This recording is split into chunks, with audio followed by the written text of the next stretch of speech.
এই ভেড়া, এটা কি তোর বাচ্চা? না, এটা আমার বাচ্চা নয়। এই মুরগি, এটা কি তোর বাচ্চা?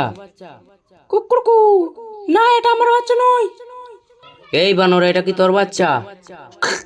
না, এটা আমার বাচ্চা নয়। এই কুমির, এটা কি তোর বাচ্চা? এটা আমার বাচ্চা। এই ভেড়া, এটা কি তোর বাচ্চা? না, এটা আমার বাচ্চা নয়। এই মুরগি, এটা কি তোর বাচ্চা? কুকুরকু, না, এটা আমার বাচ্চা নয়। এই বানর, এটা কি তোর বাচ্চা? হ্যাঁ, এটা আমার বাচ্চা। এই ভেড়া, এটা কি তোর বাচ্চা? না, এটা আমার বাচ্চা নয়। এই মুরগি, এটা কি তোর বাচ্চা? কুকুরকু, হ্যাঁ, এটা আমার বাচ্চা। ম্যাঁ, সবার বাচ্চা এলো কিন্তু আমার বাচ্চা এলো না কেন? এখন আমি কি করব? কেউ আমাকে সাহায্য করো। এই ভেড়া, আমি তোমাকে সাহায্য করতে পারি যদি তোমার বন্ধুরা লাইক করে চ্যানেলটি সাবস্ক্রাইব করে দেয়, তাহলে আমি তোমাকে সাহায্য করব। ম্যাঁ